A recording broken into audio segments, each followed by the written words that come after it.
दोस्तों नमस्कार। 4PM news network और 4PM गुजरात पर आप सबका बहुत बहुत स्वागत है। मैं हूं आपका दोस्त मयूर जानी।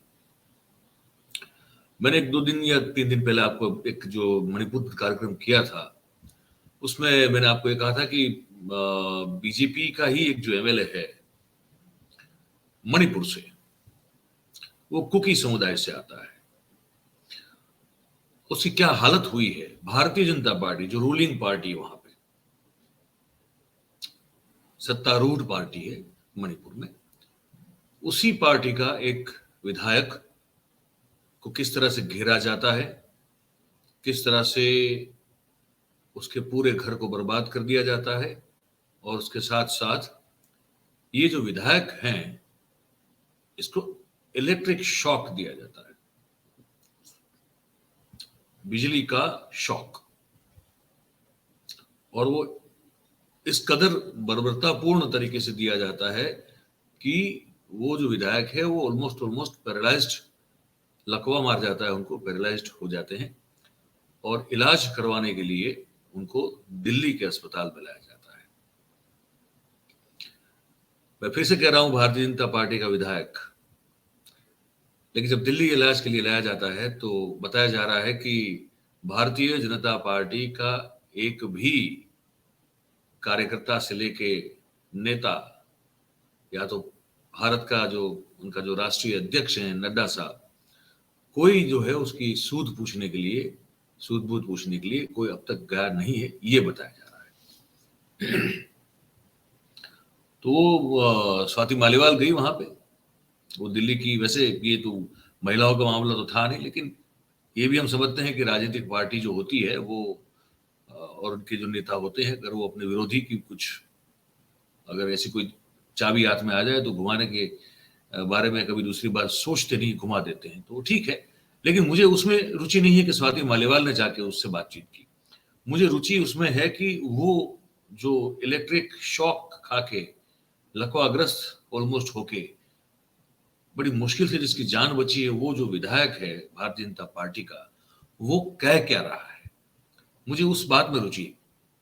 मैंने सुना वो, तो मुझे लगा कि मुझे आपको भी इस जो बातचीत है इसको सुनाना चाहिए, तो वो मैं सुनाता हूं। लेकिन उससे पहले आप सबसे मेरी एक गुजारिश है, छोटी सी विनती है कि आप अभी से इस वीडियो की लिंक को अगर हो सके उतना शेयर करना शुरू कर देंगे, तो फिर हमारी बात जो है, ये जो जानकारी हम आप तक पहुंचाना चाहते हैं, वो ज्यादा से ज्यादा लोगों तक हम पहुंचा पाएंगे।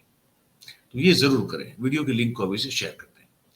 अब वो बातचीत में वो जो विधायक क्या कह रहा है, क्या सोचता है, बिस्तर पर पड़े पड़े, शरीर जो काम नहीं कर रहा है, लेकिन फिर भी ये मैं आपको सुनाना चाहता हूँ, इसको सुनिए। Lord, I was for my people always support me. I want my people safe. They're not safe. I'm really sorry for what has happened.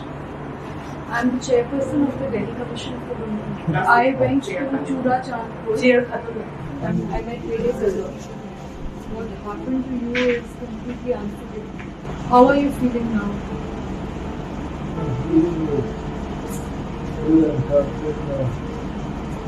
But I believe the doctors have said that you will get okay in 3 to 5 months. Things will become better soon. You had gone there to meet the Chief Minister to get support for your community. You could have been hidden in your house at that moment. And yet this happened. What order was it that you were trying to get from the Chief Minister when this happened to you? The order was for the benefit of my people, but it was not happening in time. Yeah, this was. He betrayed us. The country needs leaders like you. The mob did not spare you, even though you were an MLA, but you did it for your community. Yes. So you are just going to rise stronger, sir. I'm confident of that. You are a fighter. You will always be a fighter, and that fighter spirit will bring you back. My people always support me. And your people will support you even more now. His constituency is in Than Road, and he's dreaming about going there and serving them again. This is how much he loves them. that is a dream, sir, that will happen very soon. I want my people safe. They're not safe. The entire country right now is praying for Manipur. God takes away one hand, God gives the other hand. So there is support Amen. coming. I'll try my level best to do whatever I can, sir. Thank you, sir. And I'm sure you'll get well soon, sir. Things will get better, sir. वॉल्टे साहब थे ये, हलमोन नाम की उनकी constituency है मणिपुर में। और आपने सुना होगा ये जो पूरा इतना ये जो वीडियो का क्लिप चला, उसमें 2-3 बातें बड़ी महत्वपूर्ण थी जो वो वही बोले हैं और कुछ बोले नहीं। वो ये बोले कि मैं अपने जो लोग हैं हमारे जो उनके समाज के समुदाय के, मैं उनके लिए चिंतित हूँ और मैं चाहता हूँ कि वो सेफ रहें, सुरक्षित रहें। कहा कि वो मुझे बहुत सपोर्ट करते हैं। और एक बड़ी महत्वपूर्ण बात उन्होंने कही कि मैं मुख्यमंत्री जो एन बीरेन सिंह है, मैं उनके पास मदद मांगने लिए गया लेकिन उन्होंने हमें धोखा दिया। वो और कुछ नहीं कह रहा है, वो अपने ही कंस्टिट्यूंसी के जो उनके समुदाय के जो लोग हैं उसी के बारे में अभी भी इस हालत में भी वो जो विधायक है वो चिंतित है। वो जो विधायक के परिवारजन है उनकी भी कुछ बातचीत है, मैं वो भी आपको सुना देता हूँ। It was terrible.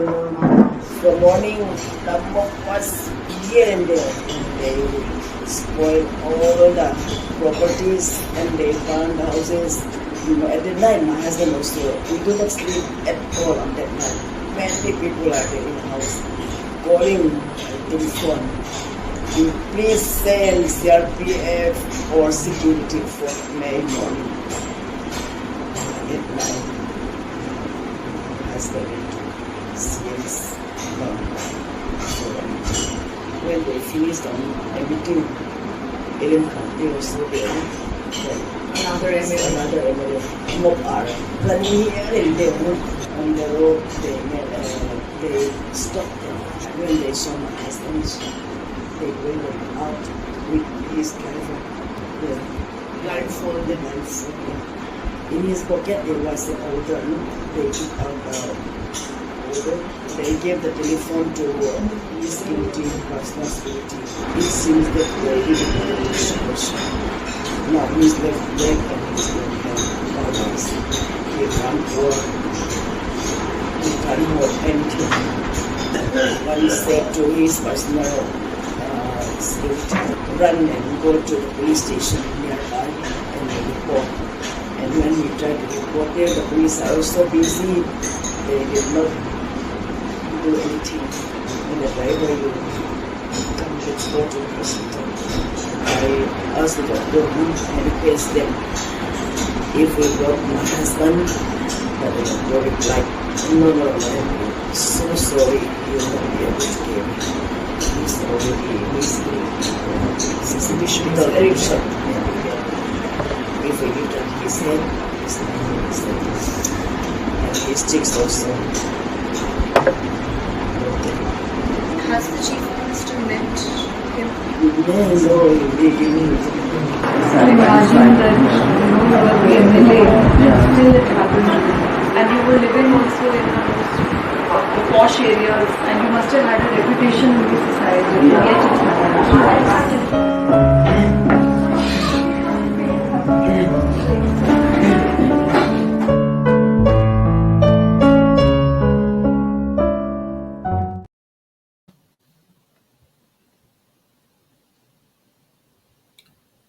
ये इनकी बीवी थी वॉल्टर साहब की। पूरा वाकया सुनाया कि पूरी रात जागते रहे। बस्ती में जो है घर जलाए जा रहे थे। 4 तारीख की बात है, 4 मई की। वो गए मिलने के लिए मुख्यमंत्री एन बीरेन सिंह से। उनके साथ एक और एमएलए भी थे। वो ऑर्डर लेके आ रहे थे। बीच में रास्ते में जो है, जो चेहरे पे बुर्खा लगा के जो लोग कुछ थे और कुछ लोग बिना बुरखे के भी थे, मास्क की बात कर रहे हैं, और इनको उतारा, इनको ब्लाइंड फोल्ड किया और ड्राइवर को कहा कि तुम जाओ और लिखाना था, रिपोर्ट लिखवा दो, लेकिन हम इनको छोड़ेंगे नहीं। और उनको इतना मारा है, इतना इनको फिजिकली अब्यूज किया गया मार के रूप में। इनका पूरा बायां पैर, बायां जो आधा बायां अंग है, बायां पैर और बायां पांव काम नहीं कर रहा है, वो पैरालाइज हो चुका है। मुख्यमंत्री इसके बाद भी मिलने के लिए नहीं आए, ना कोई और आया। तो ये वास्तविकता है जो हमने सोचा आपको बता दें। और आज में फ्रेश विजुअल्स जो हैं, अभी मैं आपको अभी भी आए कुछ समय पहले, मैं दिखा दूं आपको। मणिपुर में अभी भी हालात ऐसे ही कुछ हैं। ये बस्तियों को जलाया जा रहा है, नरसंहार जारी है, जेनोसाइड जिसको कहते हैं वो जारी है, घर और बस्तियां फूंकी जा रही है। और ये रुकने का नाम नहीं ले रहा है।